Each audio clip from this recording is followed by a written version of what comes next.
All right, so you get into a fender bender, or worse, your car gets totaled.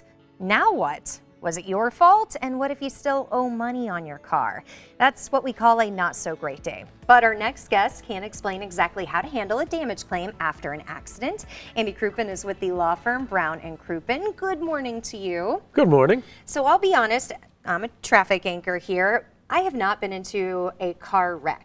I hope I never am. Well, that's good. But if I ever am, what's the first thing I should do right after that? So we are addressing kind of the most fundamental components of insurance coverage that I think are also some of the most understood. If you have a car wreck, the first thing obviously is check around for the people in the car. Make sure if anybody has any injuries that they are promptly treated. That's step one. Yeah. Then you worry about the car. Okay. This is where it gets a little complicated because there are a bunch of different ways this can go. Depends on if you have insurance. It depends on if the person who hit you had insurance, whose fault it was.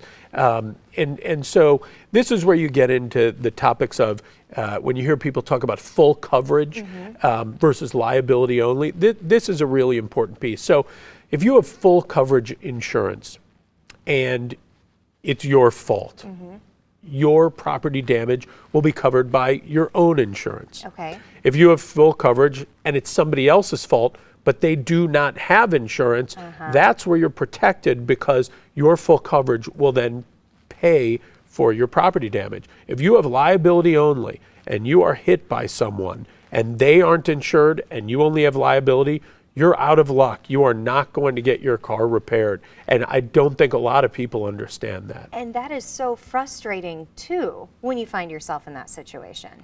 It is, but it's not where the frustration ends. So another piece of insurance that I think a lot of people don't understand and neglect to get is something called gap insurance. Okay. So often what happens, if you have a car, you drive it off the lot, it's brand new, you're sitting at a stoplight 2 blocks away, your car is hit by a drunk driver, you're rear-ended, you're not moving, your car's totaled. Well, that $20,000 car 5 minutes ago is now only worth $15,000. Right.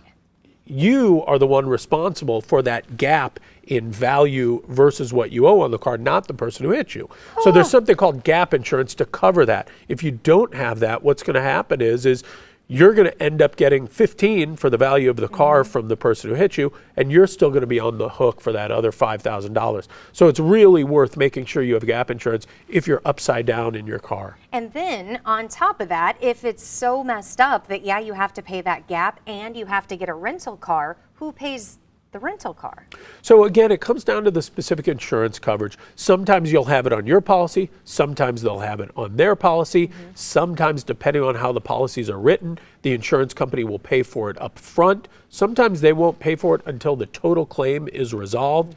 There are generally pretty low limits on daily coverage, so you want to make sure that you probably get the least expensive car. Don't go into their exotic collection and think it's going to be paid for. Oh, well, it's something you don't want to think about, but if it does happen, you should probably think about this entire conversation that we have had. Up front, you know, get a good insurance agent and ask a lot of questions and make sure you're covered. You know, a stitch in time saves 9 because you can find yourself in a bad spot without realizing you're in one. Always good to see you. Likewise. Thank you for coming in today. And if you would like to get in touch with Brown and Crouppen, you can call them anytime, 314-222-2222, or visit them on the web at getbc.com.